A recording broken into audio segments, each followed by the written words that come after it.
morning, everyone. Welcome to our 2016 Minnetonka State of the City event. I'm Geraldine Baroni. I'm the Minnetonka City Manager, and I welcome all of you. We have guests here from the Minnetonka Rotary and also the Twin West Chamber of Commerce, and a number of our board and commission members are represented, and quite a few of our elected officials from the area as well. We'll have a few highlights from the Twin West and Rotary this morning, and then that will be followed by a presentation by Mayor Terry Schneider regarding the state of the city of Minnetonka. Hopefully you've had a chance to stop by the displays in the back. Our staff is there, and they'll stay after as well for a few minutes if you want to chat with them. So please take a few minutes if you can, if you haven't already. To start, I'd like to take a minute to recognize our attending officials. So first, from our Minnetonka City Council, and if, as I say your name, please stand, Mayor Terry Schneider. And we have a number of our city council members here. Dick Allendorf, who is our at-large, seat A. Councilmember Patty Acom, at-large, seat B. I'm not sure if Bob Ellingson is here. He's our Ward 1 representative. Tony Wagner is our Ward 2 representative. Ward 3 is Brad Weirsom, Councilmember Weirsom. And Ward 4 is Tim Bergstead. We also have our leadership team here from the city of Minnetonka, our Assistant City Manager, Perry Vetter. And I'll go through the list of all so you don't have to clap for each one, but as staff, we don't need to take the glory, but City Attorney Corrine Heine, Finance Director Merrill King, Police Chief Jeff Sebenaller, some of them are in the back, they're waving to you back there, Fire Chief John Vance, City Engineer Will Manchester, our Recreation Services Director Dave Johnson, Public Works Director Brian Wagstrom, and Community Development Director Julie Wishnock. We have a representative from our Congressman Eric Paulson here, Alex Stanford. Alex, are you around? Okay, he should be here. And then we have a number of our state legislative representatives, Senator Terry Bonoff,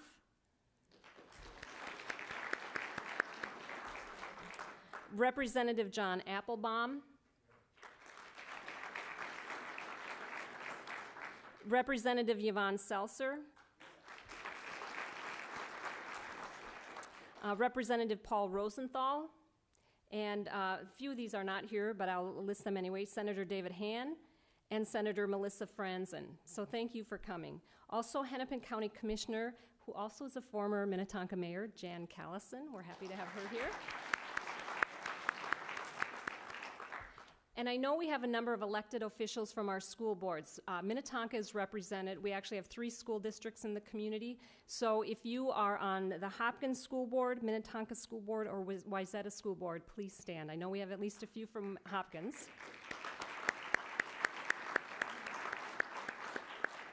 Did I miss any other elected officials who might be here? Okay, good. That's a good thing. You don't want to miss those folks. I'd also like to welcome our resident volunteers who so graciously serve on our various boards and commissions. And I would like to have you rise as I recognize your group. I'm not going to call you off individually, but as I recognize your group, please stand. Our Minnetonka Planning Commission, Park Board, Economic Development Advisory Commission, Senior Advisory Board, and Charter Commission. And these volunteers make a great commitment to the community. They spend a lot of time and effort in advising the City Council and also taking some official action themselves, so we do appreciate all their time. I also want to thank Pat Schutrup, who has organized this event for us on our staff, and for our other city staff who've provided the displays, and do appreciate their time here this morning. At this time, I'd like to introduce Lenny Newman. He's the president of the Minnetonka Rotary Club, and he's going to provide a few highlights about their group. Thank you.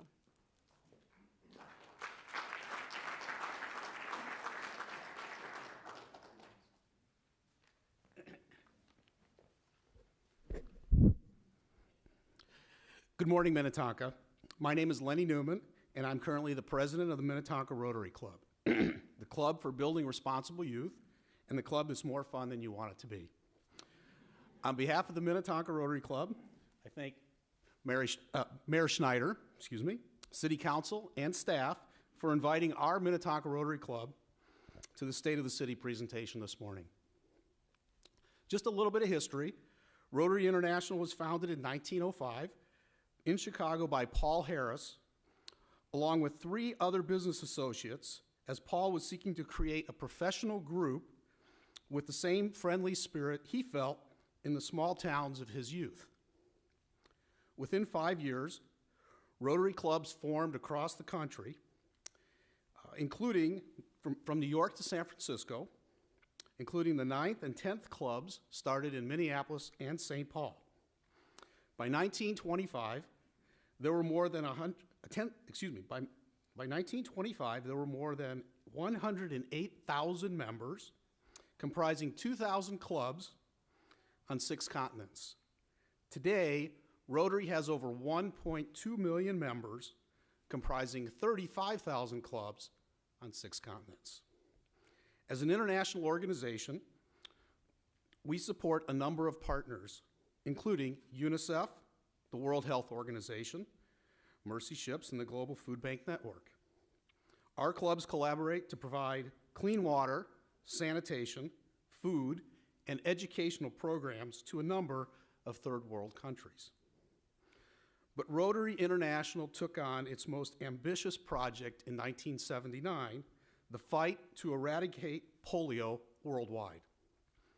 In 1985, we began our Polio Plus fundraising program, and in conjunction with grants from the Bill and Melinda Gates Foundation, we have contributed more than $1.2 billion, with a B, to purchase vaccines and support healthcare workers, some of whom have lost their lives in trying to save children from this horrific disease.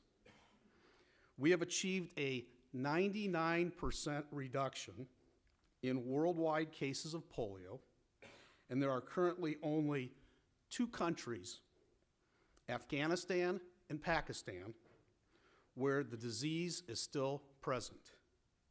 We continue to raise funds towards this effort, having pledged $35 million per year through 2018 to be matched 2-to-1 by the Bill and Melinda Gates Foundation. I'm confident that Rotary International will eradicate polio in the next 5 years.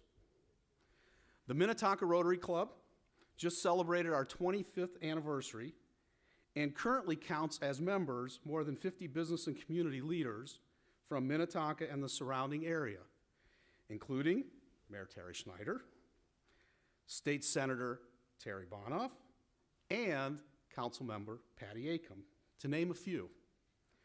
Rotary's motto is service above self, and our theme is building responsible youth, believing that by providing growth and learning opportunities to youth, we create a brighter future for our local and global communities. Minnetonka Rotary strives to change our local community in small, meaningful ways. We fundraise to support our charitable foundation, which provides grants for local nonprofits and international projects, as well as annual scholarships at Minnetonka, Hopkins High Schools, and the Hennepin County Homeschool. Our one and only annual fundraiser, held in September, is the Links and Libation Golf Tournament at Glen Lake, which I know many of you are aware of and support, which features a scramble format, food, beverage, and a silent auction. All of the proceeds from this event go to support our community projects, scholarships, and international grants. Last year, we raised more than $26,000, and this amount continues to grow annually. In addition, we sponsor a Rotary Foreign Exchange student. This year's student is Adrian Eckhart, who is from Denmark. We also sponsor several students' participation in our Rotary districts, Camp Enterprise and Camp Ryla. These are multi-day events where high school students participate in business and leadership development programs. We also invest our sweat equity into local programs. To name a few, ICA Food Shelf, Books for Africa, Back to School Backpacks for Resource West, Loaves and Fishes, Toy Chest at Resource West, Empty Bowls, Outreach America, Food Packaging, and Adopt a Highway. We also pride ourselves on being the club that's more fun than you want it to be. We come together as a club to help the community and have a great time doing it. We're always interested in new members who are passionate about service above self and building responsible youth. If you want to learn more about Minnetonka Rotary, please visit our website at www.minnetonkarotary.org, and you'll find out much more information about our club and some of the things that we're involved with. Or feel free to join us for breakfast any Wednesday morning, 7:15 a.m. at the Eisenhower Community Center on Highway 7. Our meetings are fun. We have great speakers on a variety of subjects, and it's an energizing way to start the day. At this time, I'd just like to ask all the members of the Minnetonka Rotary who are in the audience to please just stand so you're easily recognizable by everybody. And I'd like to thank all of you for being here.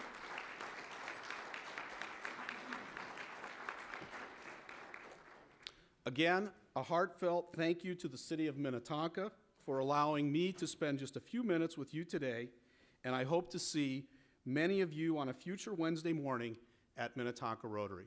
Thank you very much.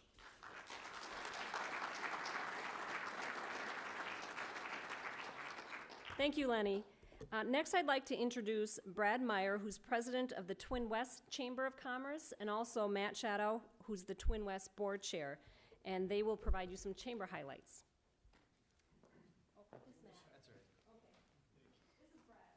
I'll represent both of us here.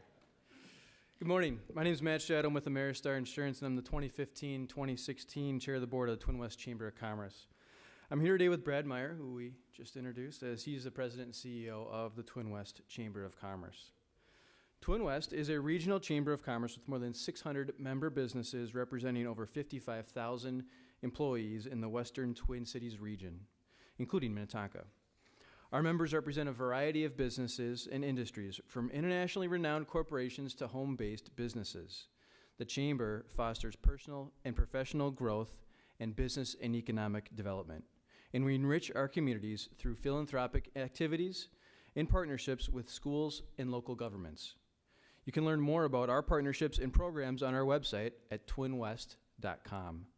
Twin West has a long history of working with our local governments.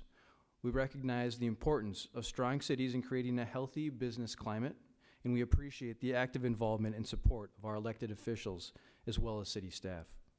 We'd like to thank Mayor Terry Schneibel and also the City Council and the City Manager, Geraldine Baroni, for including us this morning. We are grateful for the great partnership between the City of Minnetonka and the Twin West Chamber of Commerce. Thank you.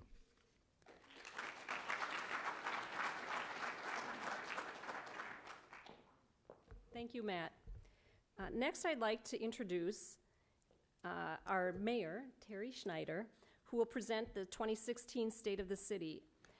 Mayor Schneider has served on the City Council since 1992, first as an at-large council member, and since 2009 as mayor.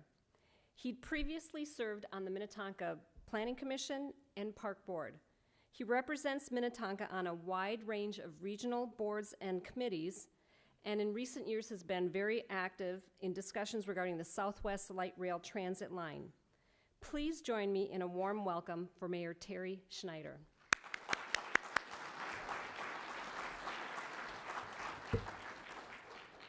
Thank you, Geraldine. I'll see if I can top Lenny's performance here this night. That was good. If you've been to my presentations in the past few years, you know that I generally would cover some of the things around the cities that's happening in the city, and then I do a theme and kind of talk in generalities. Some of that was because there wasn't, with the recession, there wasn't a lot of activity going around. It was the normal things. That's changed quite a bit, so my theme is going to be shorter, and my talk about what's happening in the city and some of our opportunities and challenges will be a little bit longer, but we'll still try to get you out here at a decent time. So part of it, property taxes, the council is, I would say, very fiscal responsible. I wouldn't say they're ultra-conservative or liberal. They try to do the right thing for the right time. We look at long-term investments and value to our citizenry. And part of our challenge, we do have a 4% increase this year, which is about $28 for the average house. Our target was kind of 3%, but when we started to realize some of the issues you'll see later with our challenges with water systems, roads, and Emerald Ash Borer, there's some things that we need to invest in to make sure that the city takes healthy. So we do have a 4%. Then we also had our maintained our HRA levy, which funds affordable housing and some other special projects. The thing that's kind of a good note, because you can see the recession here, our valuation of our city is now about $8.5, almost $9 billion. You know, that's basically the value that people are willing to pay for the property, but it includes the new projects that are coming online. So when we did back United Health, that was a spike in valuation when they decided to expand their facilities and so forth. And we have just general residential growth and development. A lot of that, because we're reasonably fully developed, is people doubling the size of their homes in many cases because they want to invest and stay in the community on these little bit larger lots. But that's a very healthy thing. It helps, you know, a lot of that's commercial, and they help soften the tax burden for the residential things. So we need to say thank you all the time to the businesses that we have in our community, because they do carry a disproportionate share. They also make a good living in Minnetonka, I believe, so that works out that well. Challenges, you know, we do have challenges that we continually face, and they change year by year and situation by situation. And one of the things that the council has done is to say, well, we'll worry about that when it happens. That is not in our vocabulary. We're going to say, if that's going to happen, let's figure it out now so that we can plan for it, get funding for it, make sure that it works right. We did this years ago when we did the street rehabilitation analysis and program. We said, we know these streets, because they were all built in the 70s, when we put in sewer and water, are going to fail all about the same time. So we don't want to wait until they're failing and then figure out how to pay for it. So we started increasing our levy a little bit at a time and came up with a very innovative way to track roads and their condition and how we can best make that condition as best as it can without breaking the bank, and that's worked quite well. And we're doing the same thing now with things that are happening. Probably one of our biggest, and I wouldn't say newest because we knew it was kind of coming, but we now are saying we need to proactively address some of our aging infrastructure. I mentioned that the sewer and water were put in, you know, in the 70s, and well, the water was actually in there earlier, because most of the water systems in Minnetonka, at least in the major residential areas, were actually put in by the developers at the time. Eklund, Swenlin, and some of the big residential developers actually, this was before a city was the city, they actually came in and said, you know, we want to develop these 250 lots, so we'll build a water tower, we'll do the things that it takes to get a water system. The city's always had the filtration plant or the pumps, but not even all the pumps, because some of those were wells done by private development. And then eventually those systems were taken over by the city, and that's what evolved in with our current, why we have water towers in certain places is, you know, because they were kind of the right place anyway, but it was part of that way our system evolved. So some of those pipes were put in the 50s and 60s, and they're cast iron pipes, and we have funky soils around Minnetonka, so some of those pipes are actually corroding, and we've got a lot of those things happening. And our sewer system is a similar condition, but that's a little bit easier to handle because a lot of those were concrete and we can line them and do other things. But water lines, when they start to fall apart, you have to dig them up and replace them. So this is just a sample. We've seen several pictures of some of these where they open it up, they get these water main breaks, and they're just like Swiss cheese. So we have a map, I think, of the this is what we call our hotspot map. We started this not too long ago because of the GIS capability and tracking capability of our city to actually say where are areas that we're consistently getting water main breaks. And if you can see, it's a little hard to see from that distance, but you can go online and see them. You can see the red and the green. You know, all these blobs are where we get a lot of water main breaks. And it's usually correlated to the type of soil and the age of the infrastructure. And some of these areas we have just break after break after break, and that's not fair to our citizenry because we're going in there and trying to fix a road in the middle of winter or whatever else. It's really not fair to our staff. And I congratulate our operation maintenance department at the middle of winter, 10 below, 2 o'clock in the night, in the morning, they're out there digging a hole in frozen ground trying to fix that water line. That's not easy work, and I really would like to minimize that. All the council does. So we've decided that instead of 100 breaks a year, we'd like to get that down. We never can eliminate them all, but we are going to now start reinvesting in replacing some of those lines where we know they're aged and they're in bad condition. The challenge of that, even though we can target those areas, is they don't necessarily correlate to the areas where the streets are starting to fall apart, because that's a different type of soil. So we say, okay, that road looks okay, but the water system is falling apart, and the only way you can replace the water system is tear the road up. In many cases for the last years, and partly due to Dick Allendorf's persistence, we've did a thin overlay program, which has extended our life of our road system, made it really look good, but the stuff underneath we can't just patch. We've got to really fix it, or we haven't just patched it yet. But so that's our next approach. We're debating now how we fund that and the strategy behind it. We'll probably do some kind of a bond issue on that. We have very little bond debt in our city, which is why we have a AAA credit rating, and we like to keep it that way. This is one area where we just can't pay for a little bit of time. We're going to have to get in there and really do a good job, because it's not just the pipe, we have to replace the whole road. And while we're in there, we might as well improve the storm sewer for the water quality we're trying to address, and then the sanitary sewer sometimes need to be replaced. So it's a big ticket item, and it's a big challenge. The other one is emerald ash borer. We know that that's coming. It's inevitable. It's actually now in Plymouth and Apple Valley, so it's, be quite frank, it's probably already here, because it takes 4 or 5 years for it to actually manifest itself visually to say, okay, we better check that tree. So we're assuming it's here. A few years ago we said it's coming, so we've taken a proactive program in how we deal with this issue. And instead of, like many communities, this happened more in Wisconsin, but some communities here just said, well, we'll wait until we know for sure it's here, and then we'll figure out how to address it. And then all of a sudden, whole rows and streets were dying because it hit whole areas, and they said, oh my gosh, what do we do now? So they tore down all the trees and planted new little ones, and that wasn't necessarily the best thing to do. It was probably the only thing they could do at that time. So what we've started a few years ago is to actually doing a fairly elaborate GIS tracking and labeling of all the ash trees in our city, not every ash tree, but all the ones that are visible, and then group areas in parks and big, more open space areas. Evaluated the health and condition of those trees, and we found a lot of them were quite old, or they have limbs broken, or they were under power lines, or whatever else. We've identified those trees that probably shouldn't have been there anyway, and we've actually been replacing them, even though they don't have Dutch elm or emerald ash borer. But there's a cost associated with that.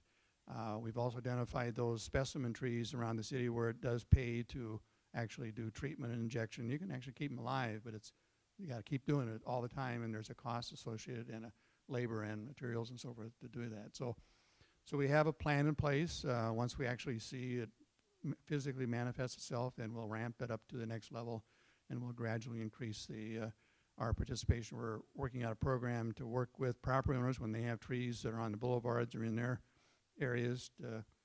Well, it's different than it spreads by the bug, not by roots and so forth. So it's a little different than some of the other diseases we've had in oak wilt and so forth. But it does need to be addressed, because there are a lot of trees, thousands of trees like that in Minnetonka. So that's one challenge. The other one is, our fire department does a great job of putting out fires. I'm glad we don't have a lot more of them.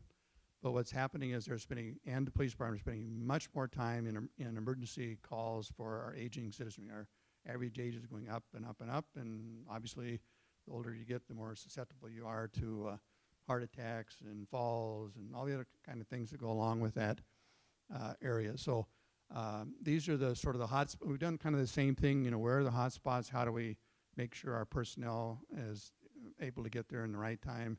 obviously a 911 call goes out to everybody, the keys to get the ambulance there, but the first responder actually is usually the police or the fire because they're right here and they can go and sort of triage the situation.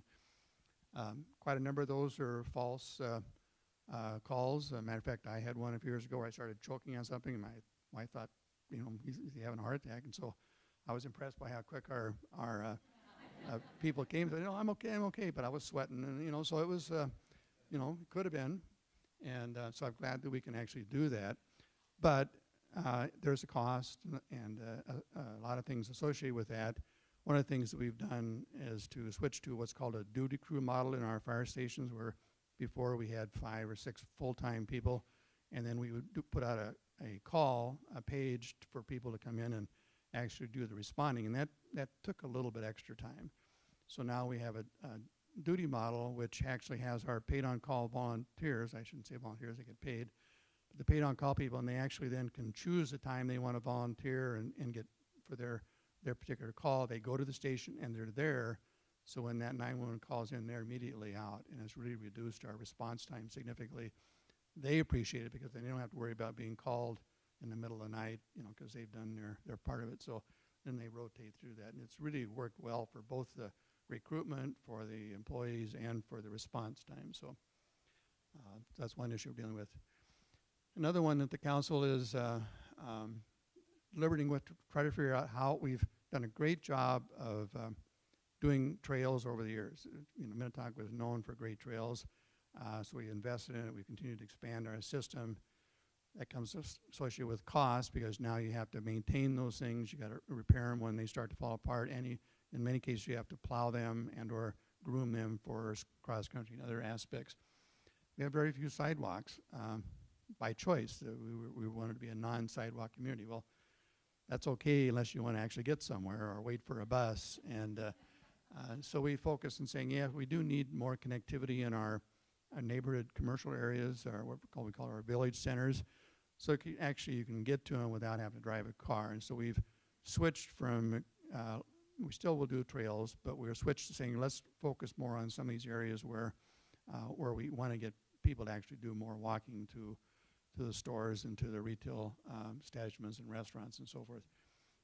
But they need to be plowed to do that. And we like to work with our business community and sort of doing a joint effort. That's not always worked great, so we have to figure out the right solution to that. And then we have a system that a lot of our, particularly around 101 and Minnetonka Boulevard, there's no green space for snow storage, so the county plows the road on top of the sidewalk. We scoop it, businesses plow their lot onto the sidewalk. So it's an ongoing thing as to how do we keep those areas open. And our citizen expectations are going up. They would say, we really want these sidewalks. I don't know how many calls I've had, just one last night saying, I want this plowed. Why can't you plow it? Shovel it for me. And we're trying to do that, but you can't do everything. We do have a lot of priorities and a limited amount of staff. We've got miles and miles of roads, miles and miles of trails, and then we got all these little bus stops that are all over the place. Some of them are actual bus stops, some of them are just a sign where people can get a bus, and there's no way to even stand by them sometimes. So we're trying to address how do we prioritize and do that, so at least there's some safety going along with that, but we do have limited resources to manage that. You probably heard that there's going to be a major reconstruction of Highway 169, particularly rebuilding the bridge over the wetland north of Bren Road. That's a major project, and it needs to be done for both capacity and just the health and safety of that road. So there's lots of effort and information coming out now from the county and the city and all the other related organizations saying, let's figure out how to make this work as best as it can. It's going to be inconvenient because it's going to be closed for about a year. But what are the alternative routes? And we want to make sure it's not closed when everything else is closed, because that's kind of happened in some areas where you can't get from point A to point B no matter how hard you try. So that is an effort. We want to see it happen.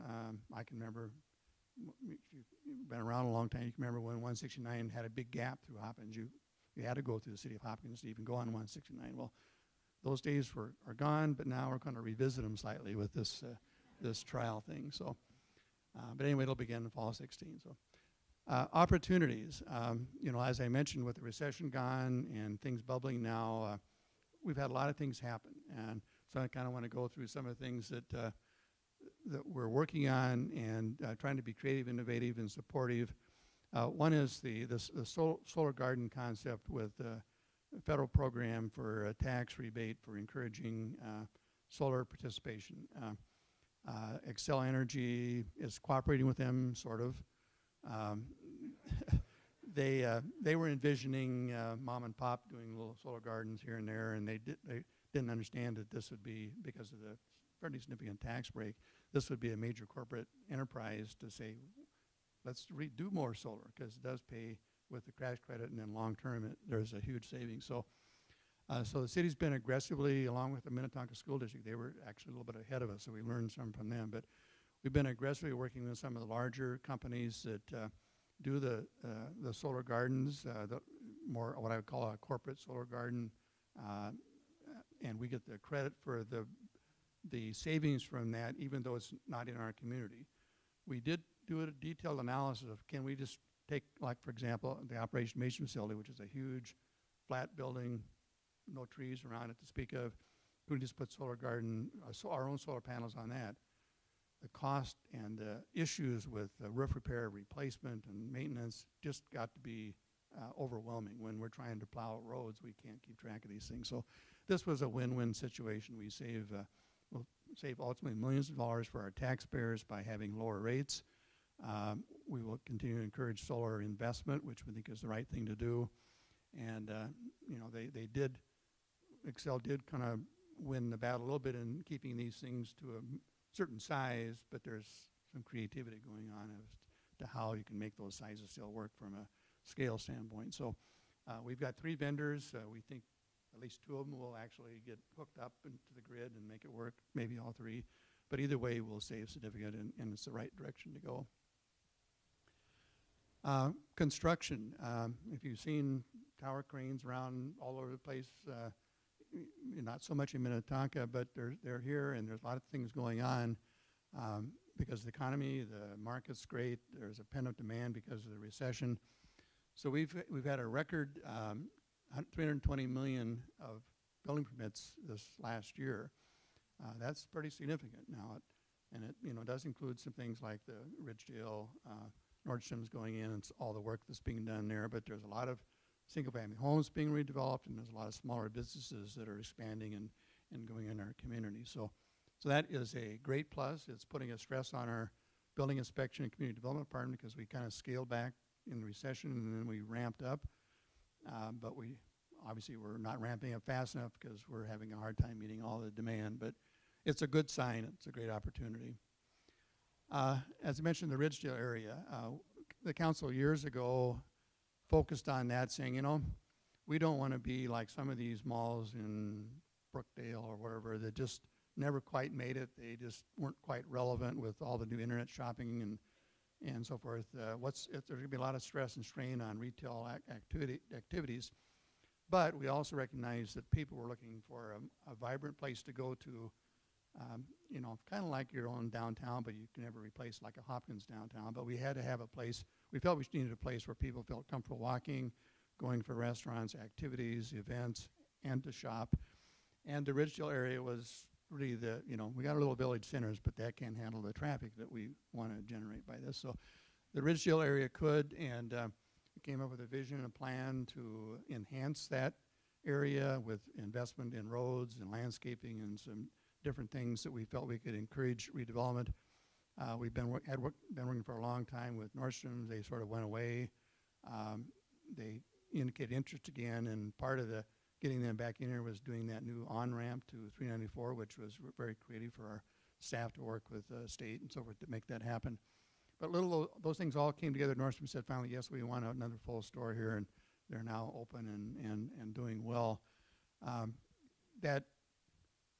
And Macy's also did a major redo of their facility. If you've been in there, I mean, it was kind of tired looking. I mean, it was not something I was real proud of. It was a good tenant in the mall, but now with their new design and the way it lights things up and so forth, it really adds a lot to that building per se and the activity.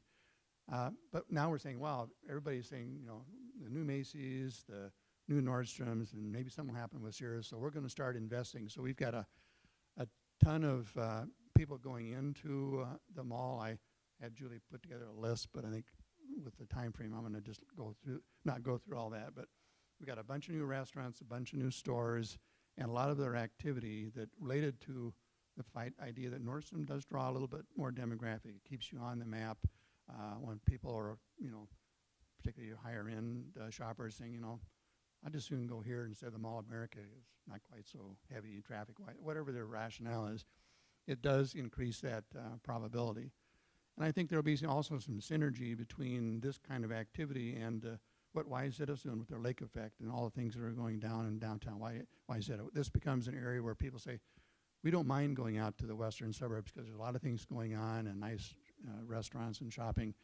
And we think that is a big plus for our community and for the general vitality.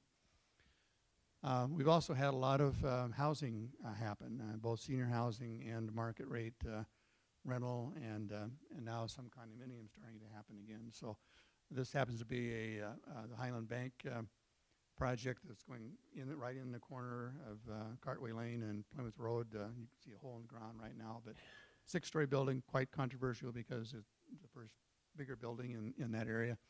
But the council did approve it, and I think it'll change the character and the vitality, and you'll see now more people walking. And now that's the other challenge. We need to be able to have them walk from point A to point B and not try to navigate through parking lots. So we have a pretty aggressive plan to do that. For a while, we were getting little resistance from General Growth, the owner of the mall, and they were resistant somewhat because the paranoia of upsetting their major tenants, because every parking stall is, you know, like gold to them. And when Nordstrom came in and said, no, wait a minute, no, we want people to walk into and feel comfortable coming in because we understand the things are changing. So they were very cooperative in allowing us easements and creativity to get new trails and public access in through that whole corner of it. And it's being used, and not right now today, but it's being used. And General Growth said, oh, gee, I guess if Nordstrom wants it, now Macy's saying, yeah, we're open to it. I think we'll see some more dynamics happening around some creative design of changing that huge parking lot to a little more walkable area. And then the surrounding area and connectivities too to get to that. We've got, you know, the TCF Bank building is now under redevelopment. There's some controversy on that because they're actually scaling down instead of scaling up. But again, they own the property and they're trying to do that. YMC major reinvestment, a lot of upgrades at the library, and as I mentioned, all the shops and stuff going in. So the mall's got a very, not only a low vacancy rate, but a increased quality of and tenant mix that is offering more opportunities for people to enjoy. A lot of senior housing, Applewood Point, at-home apartments, Carlson Apartments, which is not a senior but rental apartment, Cherrywood Point, Overlook, Zavago. So there are 700 units in the last year and a half. This is probably a little more over 2 years in just 1 year. But that hadn't happened for quite a while. The market was kind of dead because of the recession and everything else. And now we're seeing those going back in. And they're also now all of them are very interested in making sure they connect their buildings and facilities to our trail system and to walkways and be more pedestrian oriented. So that now the one on the island's a little bit different. There's a trail there, but they have a different mentality. But a great opportunity. The Southwest Light Rail, you know, that has, you know, been going around we've been working on it for 8-9 years, and it's finally getting to a point where it should happen. It won't happen until the state gets their act together, but I'm very optimistic. I've always been optimistic, and I had to be to keep up all the meetings we had to go to. But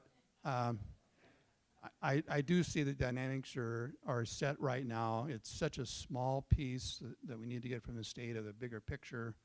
And, you know, there's always challenge with, you know, how do you raise the money to do the state's share and so forth.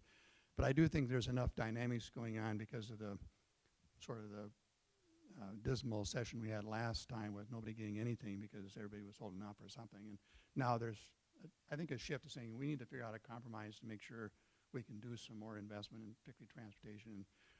And my expectation is that this line, with all the money that would bring into the federal government, will be on that list.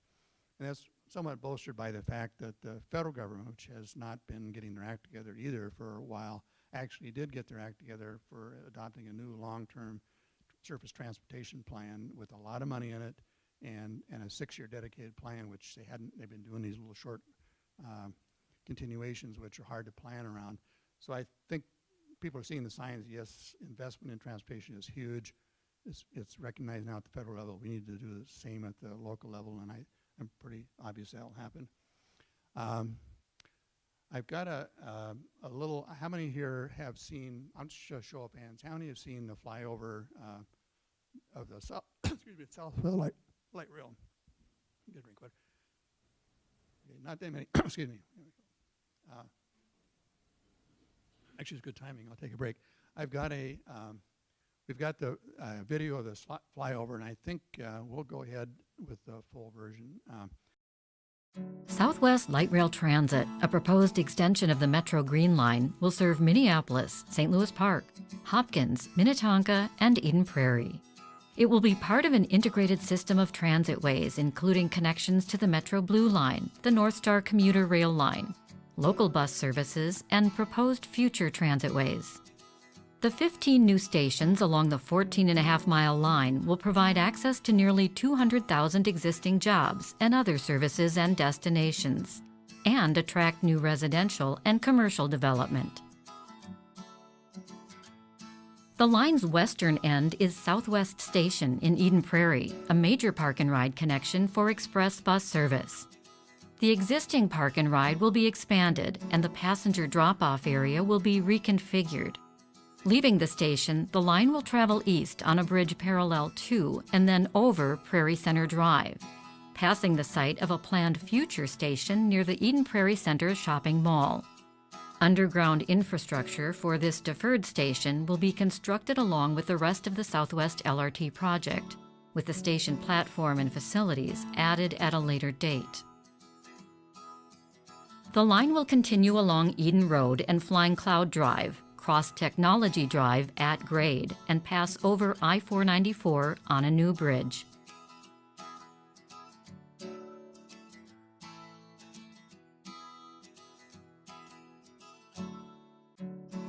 East of I-494, the line will run northeast between Flying Cloud Drive and Highway 212, crossing over Prairie Center Drive and the Highway 212 ramps on a new bridge and continuing along Highway 212.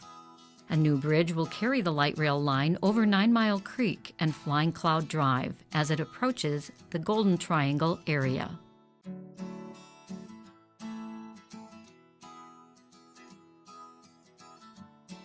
Golden Triangle Station will serve the greater Golden Triangle employment area and planned redevelopment.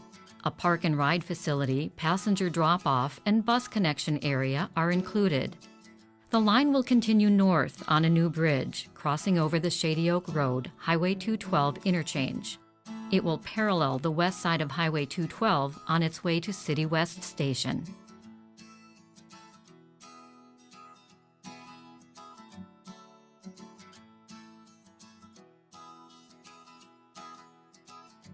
City West Station will provide access to the United Health Group's Optum campus and its 6,600 new employees. The station will include a park and ride facility and passenger drop-off area.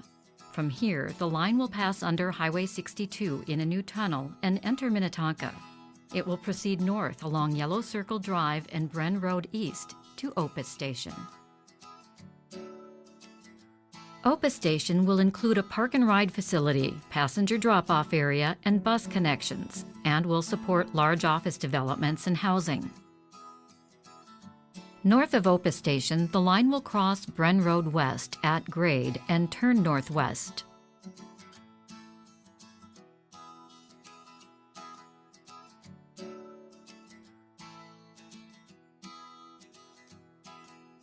The LRT line will pass under Feltel Road and Smetana Road, then turn due north along the Hopkins-Minnetonka border.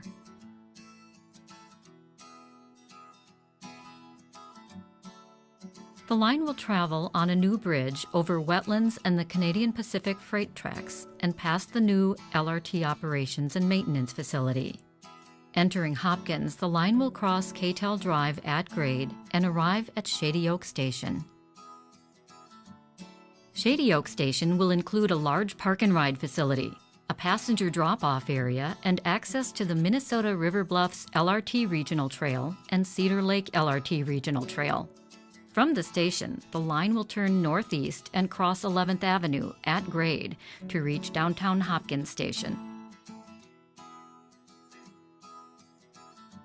At downtown Hopkins Station, plans call for a pedestrian-friendly connection to Main Street with the plaza, passenger drop-off area, and bus connections. The line will cross 5th Avenue at grade and pass under Highway 169, running parallel to the Canadian Pacific Freight Line.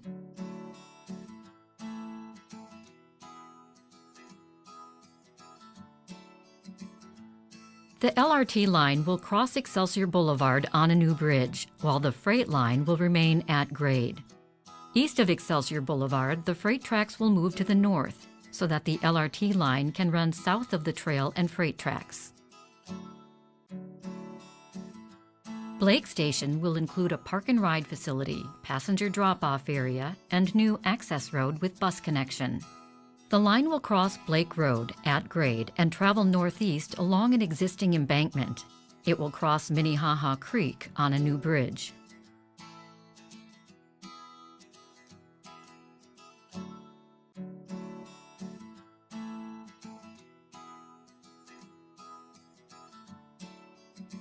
Approaching Louisiana Station, the line will cross Louisiana Avenue on a new bridge and descend from the embankment.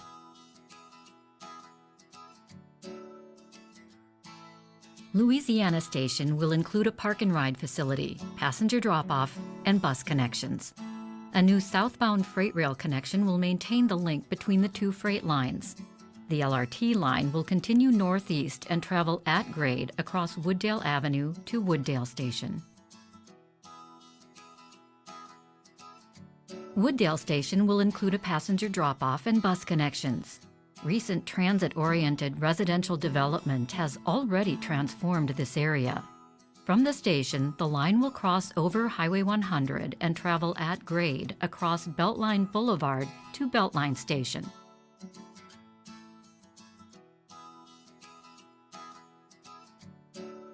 Beltline Station will include a park and ride facility, passenger drop-off, and bus connections. The station will support a mix of businesses and housing, potential new development, and the Excelsior and Grand area less than a mile to the south. The Cedar Lake LRT Regional Trail will cross to the south on a new bridge over the freight rail and LRT lines. East of the station, the line will gently curve north to leave St. Louis Park and reach West Lake Station in Minneapolis. West Lake Station will be below the West Lake Street Bridge with elevator and stairway connections to the street, a passenger drop-off, and frequent bus service. The area has a mix of higher density housing and retail and office uses. The line will enter a shallow tunnel under the Kenilworth Trail and Cedar Lake Parkway and emerge across the Kenilworth Channel on a new bridge.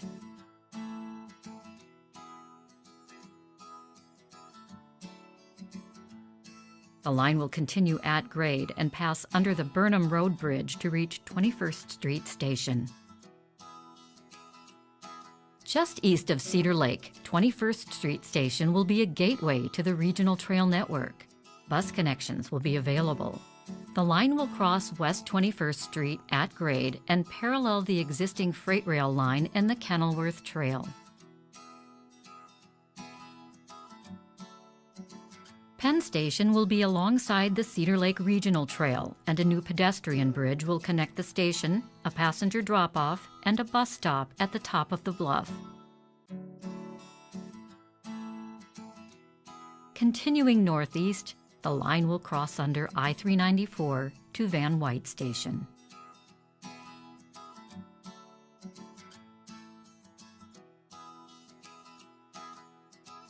Van White Station will be under the Van White Memorial Boulevard Bridge with passenger drop-off, elevator and stair connections to the roadway, and bus connections to serve existing destinations and a future mix of housing and employment. The station will connect to the Loose Line Trail and the Cedar Lake LRT Regional Trail. Continuing east, the line will pass under I-94. It will cross Glenwood Avenue and Holden Street at grade before entering Royalston Station. Royalston Station will serve the Minneapolis Farmers Market, the North Loop neighborhood, and future redevelopment. Leaving Royalston, the line will cross over 5th Avenue and 7th Street on a new bridge to reach Target Field Station. At Target Field Station, Southwest LRT trains will continue east as the Metro Green Line. Without changing trains, passengers will be able to reach Green Line destinations in downtown Minneapolis, the University of Minnesota, St. Paul's Midway area, the state capitol, and downtown St. Paul. Riders will also be able to connect to the North Star commuter rail line and major bus routes, as well as proposed future transitways and bus lines. At any of the 5 downtown stations, riders will be able to transfer to the Metro Blue Line to reach destinations in South Minneapolis, the airport, and the Mall of America.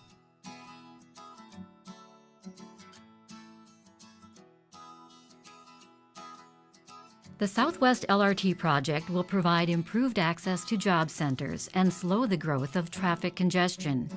Project funders include the Federal Transit Administration, the county's Transit Improvement Board, the state of Minnesota, and the Hennepin County Regional Railroad Authority. For more information, visit www.swlrt.org. It took a little longer than maybe you would expect, but I think it's important to understand the dynamics that line will have. 1.8 plus or minus $1 billion investment in our region that'll last 50 to 100 years, and all kinds of residual changes will be made. That this will be a line and a system, not just a line. It'll connect with a system that will change the mobility and the access for the entire region for a long time to come. We're planning very thoroughly around the Shady Oak Station, which is actually in Hopkins, but it's considered a joint facility with us, and we're making sure that that has the right kind of robust redevelopment opportunities and connectivity for housing and other types of jobs.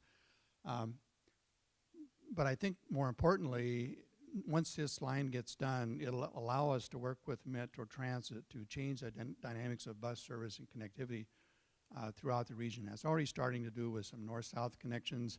We're looking at some, instead of a dedicated bus downtown, which you don't need because you can jump on the light rail, we can now divert some of those funds to circulator buses and other things that would really connect more of our citizens to the light rail stations so they can get to where they want to go. So I'm very optimistic, and hopefully that'll get done. And I'm only serving another couple years, and it won't be built in that time, but eventually I'll be able to ride it, or my kids will. So let's continue on. We got get wrapped up here. My theme is fairly short, and I kind of wanted to go through. We talked in the past sessions you've been here, or presentations about the change, and change is inevitable. I want to talk about the evolution of a city and what that really means.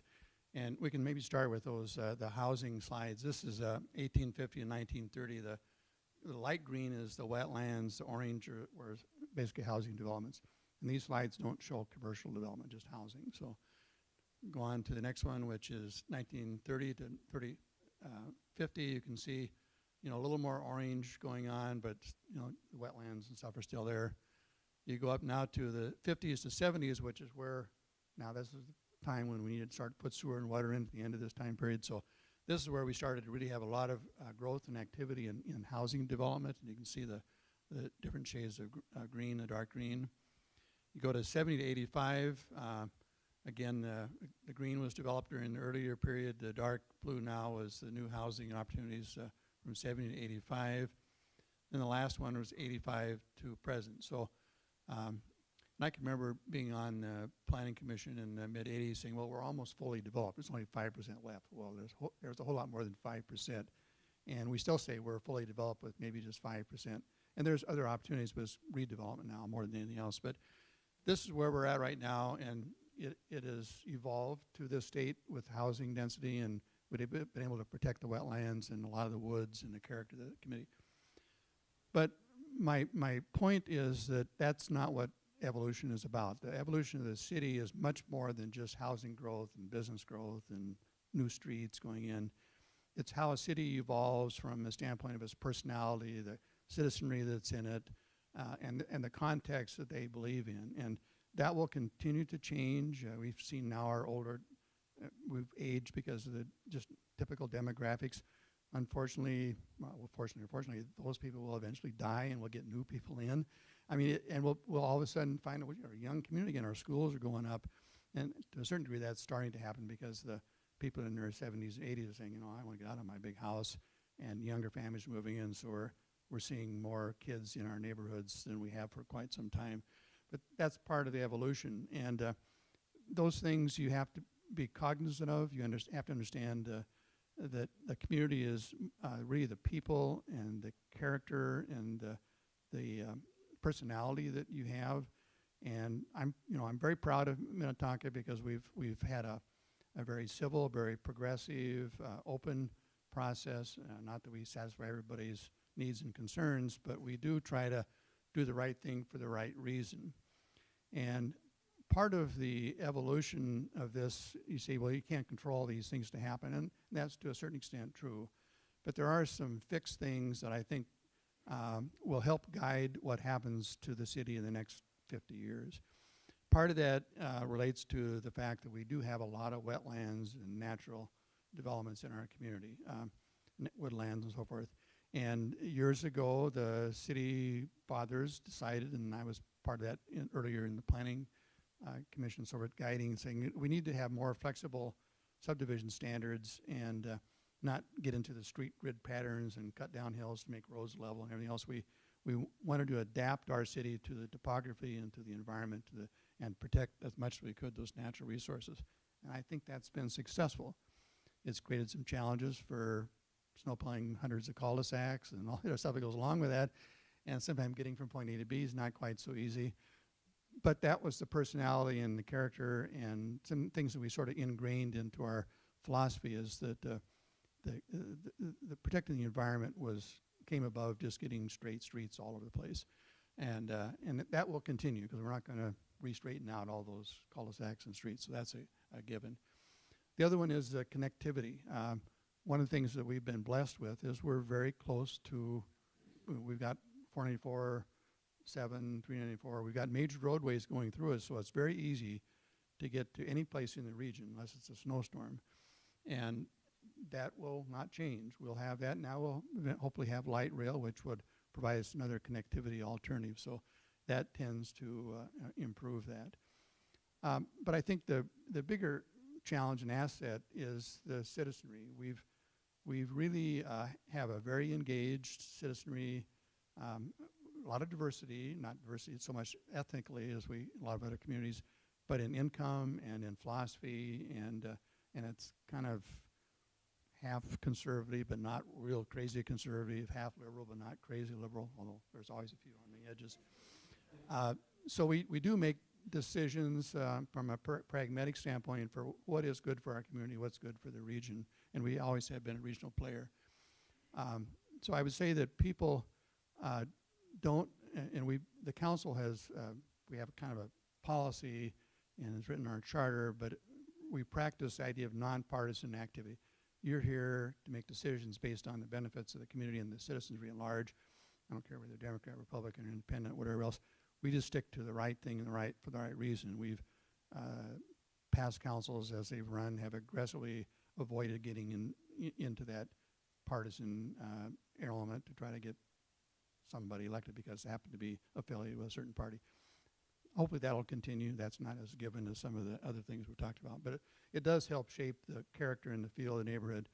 But more importantly, I think our citizenry understand that something's working right, and we like what we see. We moved here because of this. We don't like change, but we know that it did change to get to where we're at now, and so we will trust our leadership and our staff to do that. We have a longstanding desire to maintain civility in our discussions. We're open to good ideas, but we're also have enough, both from a staff and a council standpoint, enough backbone to say, well, we can't satisfy everybody, and this is the right thing to be doing for the long term. Sometimes that's hard because people that don't want something to happen are upset because you're not listening to them.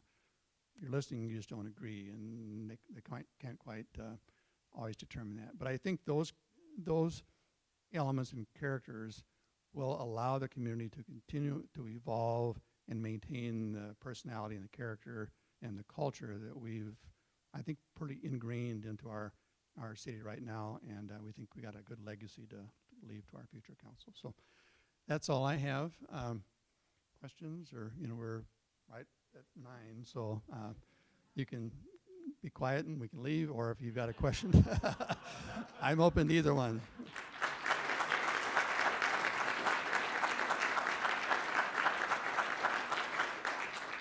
Any burning questions?